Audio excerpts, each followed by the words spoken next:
É o momento non de cambiar as regras, senón de xogo. É o momento de mudar o mundo, de cambios profundos e estruturais, pero tamén conceptuais. É o tempo do feminismo, é dicir, da xustiza, da igualdade, da liberdade, da dignidade e tamén, por que non, da felicidade.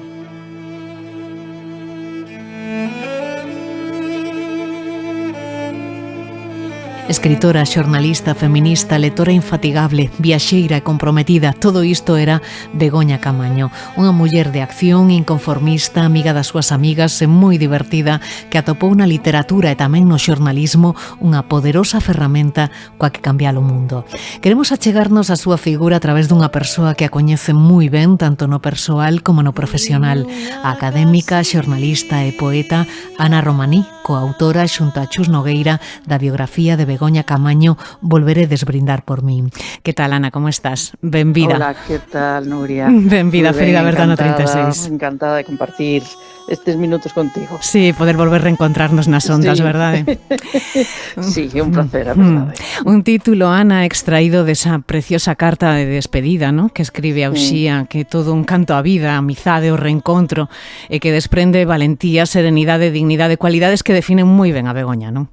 Sí, eu creo que esa carta dirixida a Uxía, que realmente é unha carta que non está escrita precisamente nos últimos minutos, nin nos últimos días, nin nas últimas semanas, non? É un ano antes da súa morte, pero sí xa con un diagnóstico tremendo da enfermedade.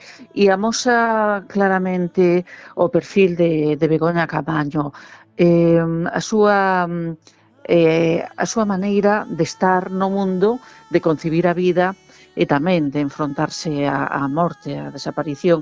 Sempre soubo ter ese coñecemento situado, alguén que é moi consciente da súa posición e de alguna maneira tamén de como desde esa posición pode articular ou participar de procesos de transformación social, sempre dende unha posición clara feminista, non? Eu creo que foi ese o eixo vertebrador de toda a súa obra e tamén a súa biografía. Efectivamente. Vos dicides que este é un traballo escrito a 4 mans, non?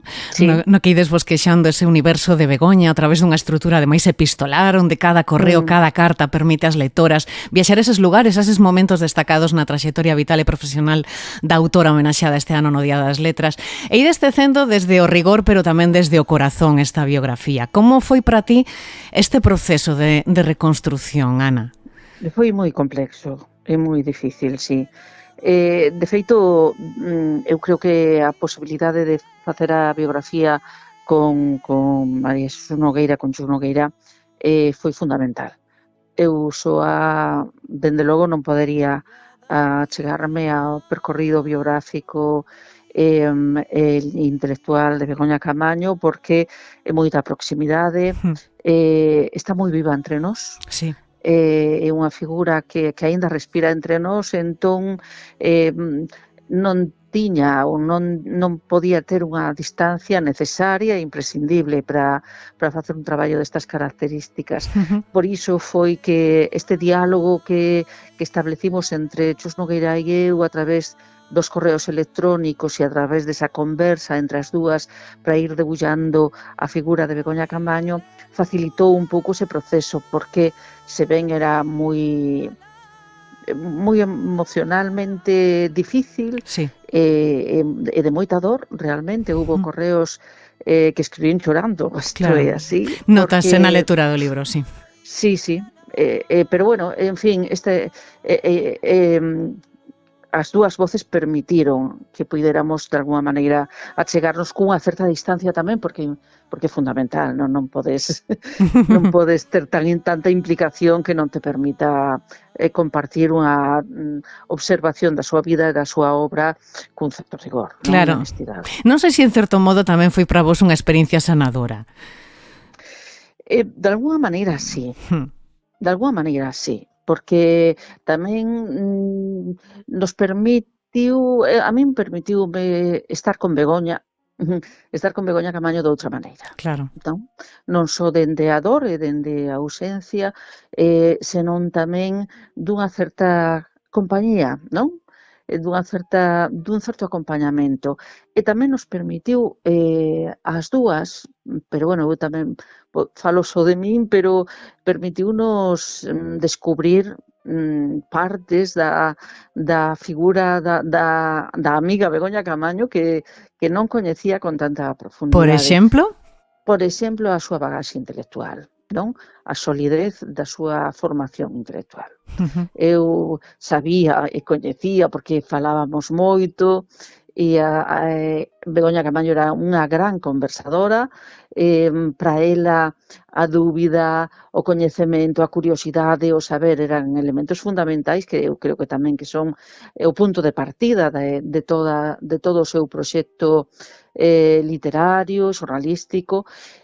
E entón falábamos moito, pero mesmo así, mesmo coñecendo moi ben a Begoña Camaño nesa proximidade de moitos anos de amizade, quedei moi sorprendida desa bagaxe intelectual, da amplitude dos seus coñecementos en, por exemplo, de política internacional, economía, quero dicir, en ámbitos nos que, bueno, pois Dos que igual vos eu non non coñecía falabades na tanto. Claro, intimidade. sí, efectivamente. Claro. E logo despois, claro, eso foi unha... E de como todo está relacionado na súa obra, na súa vida, no seu xornalismo, iso tamén, como se van establecendo esa cartografía en base a puntos que se van unindo, non? Iso tamén, bueno, de alguma maneira foi un pouco sorprendente. Claro, porque isto ven sendo como un tránsito polos lugares, polos momentos que marcaron a súa infancia, a súa xuventude, os seus anos de madurez, e como ti dis, resulta imposible, non? Separar todas esas facetas de Begoña, Begoña xornalista, Begoña escritora, Begoña activista. Sí, eu creo que está todo vinculado, está todo relacionado, todo se vai movendo ademais ao redor dos mesmos eixos, non? Que o feminismo como vertebrador e un proxecto de transformación social, un proxecto de transformación do mundo, non? Ela era unha lectora moi lúcida da realidade, tiña instrumentos para analizala desde outros lugares, con outras perspectivas, e todo en función da procura dun mundo mellor. Nese sentido, tanto a obra literaria, na narrativa, o seu xornalismo, os seus artigos, móvense todos nese territorio, non? Aínda que, claro, con rexistros diferentes, lóxicamente. Diferentes, claro. Begoña concibía as viaxes como unha principal fonte de coñecemento. En que medida todos eses lugares, Cuba, Senegal, Cabo Verde, foron importantes nese proceso de construción do seu pensamento tamén? Eu creo que son decisivos. A viaxeira é fundamental para entender a súa obra tamén.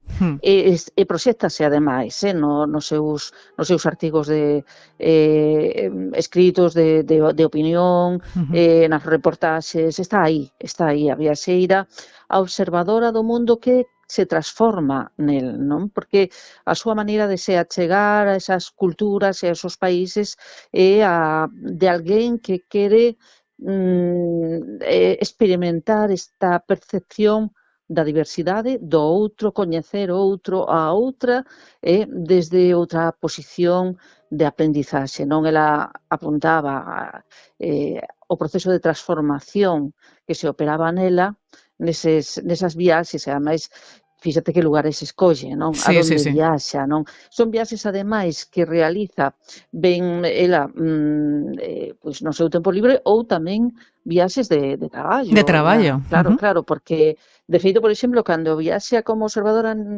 internacional a Nicaragua, nos anos 90, nun proceso de eleccións, ela fai crónicas para a Radio Galega, non? Desde ali, ou tamén cando viaxa a Cuba, por exemplo. Quero dicir que todo está tamén moi relacionado. Moi relacionado. ¿No? Ti dicías, e así, que o feminismo é o elemento central, non? De todo o seu traballo, do seu pensamento. Pero de onde bebe? De onde bebe ese pensamento feminista, Ana? Eu creo que ela ten unha bagaxe amplísima, información de lecturas feministas, de pensadoras feministas. Ela estaba moi ao día dos debates, digamos, dos discursos que foron construindo e que articulan a teoría dos feminismos, non? Que compre falar en plural, non?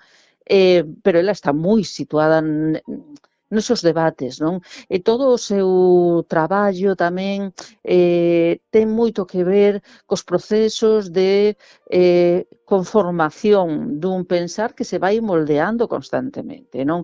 É un pensamento activo, que non é un pensamento que se asenta firme senón que de alguma maneira se vai mobilizando, se vai moldeando, se vai conformando en relación coa realidade, coas urxencias da realidade, co que hai que facer. Por outra banda, tamén en relación con esa amplitude de lecturas que ten e con todos os movimentos cos que ela se relaciona e nos que se implica, porque ela estivo moi implicada no movimento feminista en distintos colectivos, desde distintos lugares, desde o xornalismo, por exemplo, Mubacón, non? Mulleres nacionalistas, a Marcha Mundial das Mulleres, en fin. E logo era unha persoa, e é moi importante isto tamén, que sempre procuraba que fose posible a acción. Sí. Necesitaba teoría, ela creía profundamente na creación de discurso de pensamento e a súa relación coa acción. Para a acción era unha persona que buscaba sempre, de alguma maneira, acordos, chegar a puntos que fixeran posible, non? Esa acción, aínda que fora desde distintas perspectivas. Un pensamento que acompañou toda a vida, tanto na súa traxectoria vital como na profesional, tanto no xornalismo como despois tamén na literatura. Gustaríame, Ana, determe un pouco na Begoña xornalista, non? Coa que eu tamén coincidín, non? Esa Begoña pegada a unha gravadora, non? Que narra con rigor, con paixón a transformación social e política, non? Do seu Vigo, da xuventude, tamén da Compostela, que despois se trasladou, esa Begoña que despois encabeza todas cantas protestas hai, non? Especialmente esas protestas contra a manipulación informativa, non? E en defensa dos medios públicos, non? Que aflora especialmente moi despois da marea negra do Prestís, non? Coincidindo coa súa actividade sindical tamén dentro do comité da CRTVG. Como entendía Begoña o xornalismo? Que significaba para ela? Eu creo que Begoña tiña moi clara a función do xornalismo. Ela concebía un xornalismo de servizo público, non só dos medios públicos, senón tamén nos medios privados, non? Un xornalismo para a cidadanía, un xornalismo que dote de instrumentos, que achegue, digamos, a cidadanía, a audiencia, aos lectores, os instrumentos, non? Para entender, para comprender o que acontece, non? Nese sentido, era unha xornalista pois rigurosa, exixente, cunha gran capacidade de conectar, de relacionar para dar a ver, de alguma maneira, non? Para dar a ver. E os medios deberían cumplir esa función de servizo público. Polo tanto, ela sempre foi moi crítica coa manipulación informativa, con os medios públicos que non respondían a esa expectativa, uns medios públicos que foron creados para unha cultura, para un país, e que non estaban respondendo a esa expectativa. A manipulación movilizouna cando ela, ademais, foi a presidenta do comité de empresa da CRTVG e coincidiu co Prestís, como apuntabas, non? Coas movilizacións de Nunca Máis. Foi un período especialmente difícil para Begoña Camaño. Bueno, foi un momento moi difícil para todas, para todas, non? Sí. Pero ela, digamos, como presidenta do comité de empresa, bueno, fixo un traballo aí de defensa do que deberían ser os medios públicos e ademais, de alguma maneira, convocaba e apelaba á responsabilidade social, á sociedade galega na defensa da función dos medios públicos, da función de servizo público, non? Pedía ese compromiso social, porque, ao fin e ao cabo, os medios públicos, como a sanidade, son de todas. Como o ensino, son de todas. Sí. Como viviu ela esa degradación dos medios e en que medida, Ana, ese desencanto probablemente acabaría chegando á literatura? Sí, claro. Ela dixo en varias entrevistas, non? Que vivira e que experimentara un profundo desencanto, non? Con respecto ao papel dos medios de comunicación e entón ata que punto eso foi o camiño que levou a literatura, non sabería dicilo porque de alguma maneira eu creo que sempre latexou nela porque era unha gran lectora dende nena, non? Sí, Digamos que eso sempre debeu latexar aí, non? aí. Na súa personalidade. Pero creo que sí foi decisivo que nos medios non poidera cumprir, digamos, as expectativas que la tiña, non? Ela dixo en algún momento, por sorte a realidade pertinace abonda con abrir os ollos para descubrir todo o que os medios nos agochan, non? Todo o que non nos queren contar. Ela busca outro xeito de contalo a través da literatura e, efectivamente, en algunha das entrevistas explica que se sentiu, bueno, de alguna maneira moi decepcionada e que procurou na literatura pois outro camiño. Destacabas aí un cachiño esa gran bagaxe intelectual de Begoña, non? Que se reflicte tamén na súa obra literaria. A min hai unha pregunta que sempre me fixen. Por que tardou tantos anos en publicar? Ben, ela dixo que ata ese momento non sentiu a necesidade de escribir. Que escribiu cando pensou que tiña algo que decir e algo que achegar. Entendo que así foi e que ata ese momento o xornalismo cubría as expectativas, permitíalle de alguma maneira canalizar, non? O seu proxecto e cando xa non pode ser así, entonces escribe. Pero escribe unha novela que non é unha novela dunha persona primeiriza, é unha novela dunha persona adulta, en plena madurez, e moi consciente do que está facendo, porque ela sempre, como gran lectora que foi, sempre dialogou coa literatura, non?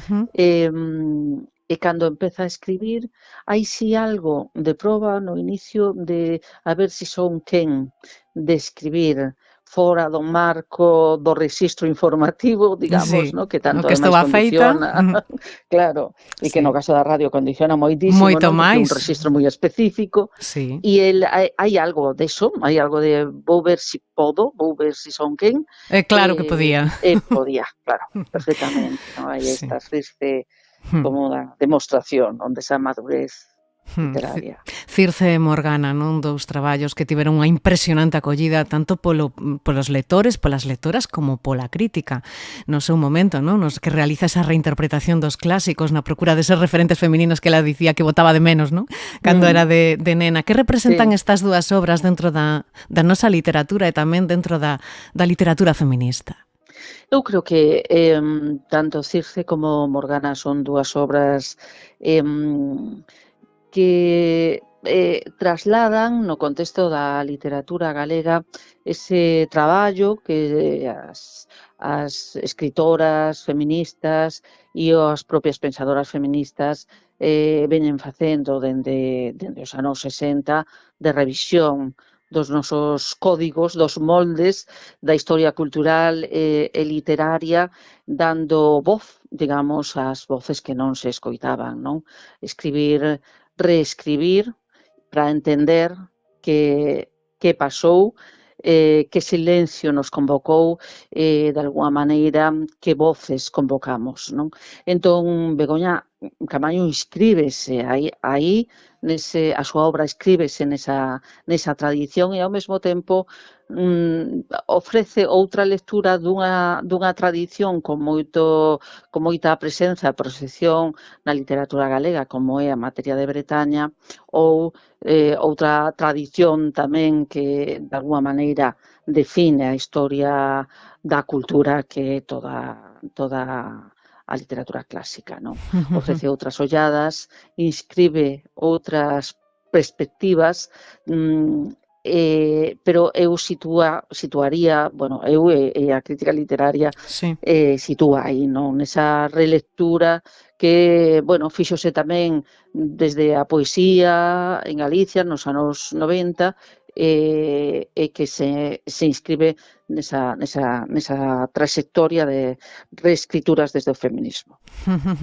A lectura e tamén a escrita acompañaron ata o final. Non sei que proxectos quedaron no caixón, Ana, e non sei se veremos algún inédito de Begoña este ano, no que as letras lle renden homenaxe. Non, por desgraza non. No. Ela tiña proxectos, tiña o proxecto de completar o que sería a triloxía dos mitos con unha novela sobre Xerezade. Por outra banda, tamén xuntaba documentación para unha novela sobre a memoria familiar a través da figura da súa avoa e da súa bisaboa. Sí.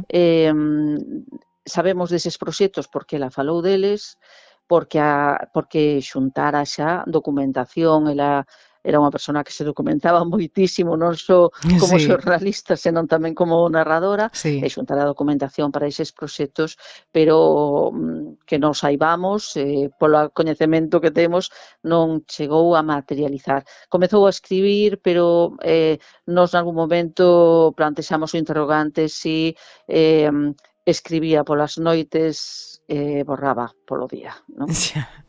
Como Penélope, pero ao revés. Begoña, figura homenaxeada este ano no Día das Letras. Que tal está sendo a conexión co público máis novo, Ana? A conexión entre Begoña e as novas xeracións? Que estades percibindo? Pois estamos percibindo con sorpresa, moi gratamente, que hai unha conexión moi interesante a través da radio. Non me digas. E a través do medio audiovisual. Sí. Nos centros de ensino, por exemplo, nos institutos, está funcionando esa conexión a través das radios escolares, por exemplo, ¿no? Que se están desenvolvendo proxectos alrededor de Begoña a través da Begoña xornalista radiofónica. Se está falando e se están desenvolvendo iniciativas nese contexto, non? Entón, eu creo que sí, que a figura de Begoña ten moitas cousas que decir a todos os públicos, digamos, non? Sí. A todas as idades. Fíxate que ela se queixaba de falta de referentes e acabouse convertendo ela nun referente seguramente para moitas das novas, das nenas e das mozas de hoxe en día. Como ti que a coñeceches tanto, como crees que reaccionaría vendose no centro de atención este ano das letras, con toda esa institucionalidade e pompa que sempre acompaña esta celebración? Sí, pois non o sei. Non penses que non nos preguntamos moitas veces toda a xente que estamos participando tan de todo isto dela, e que estivemos moi preto dela, preguntámonos moitas veces, e aínda outro día falando con Uxía e con Bea, a súa irmá, con Amanda, Álvaro, en fin, que a xente que estamos preto e preguntaban, e que está a dicir? Eu creo que botaría unha gargallada. Pois eu creo que sí, tamén, eu creo que sí, que de alguma maneira diría, pero estades tolas. Ímonos tomar uns viños ahora saída. Sí. Pois Ana Romani, disfruta moito deste ano de Begoña. Moitísimas grazas por achegarnos ao universo de Begoña Camaño. Brindaremos por ela. Sí, brindaremos todas por ela. Moitas grazas. Grazas, un bico enorme. Un bico.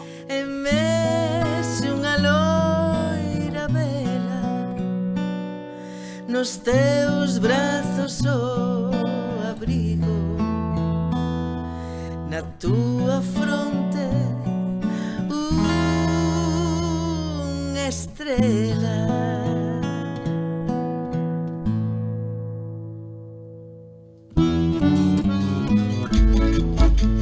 E nos camiños da vida sementas mil amizades, vestidiña de cor lila, defendendo a igualdade.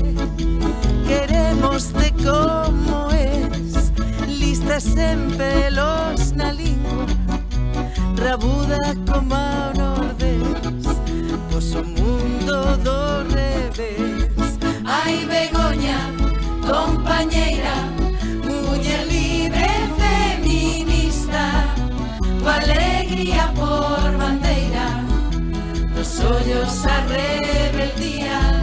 Ai, Begoña, compañeira, muller libre feminista, coa alegría por bandeira, nos ollos a rebeldía.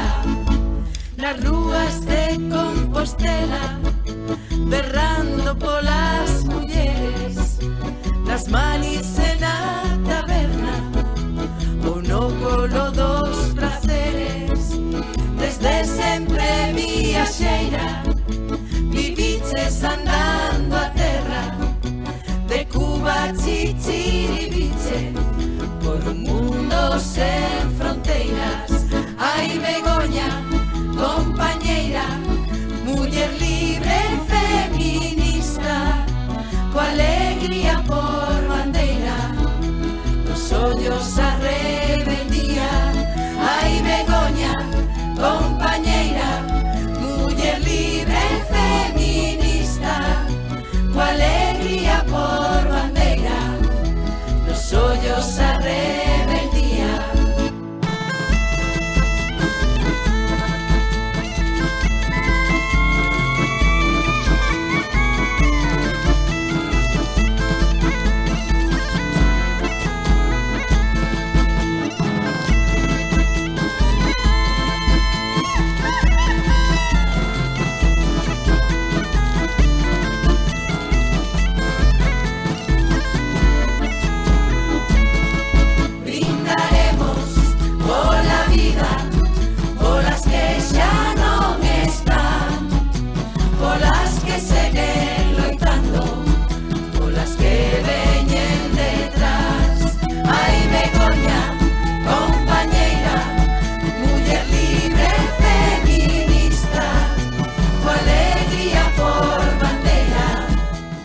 Ferida Bertano 36, un podcast de Nuria López. Los hoyos a rebeldía, los hoyos a rebeldía.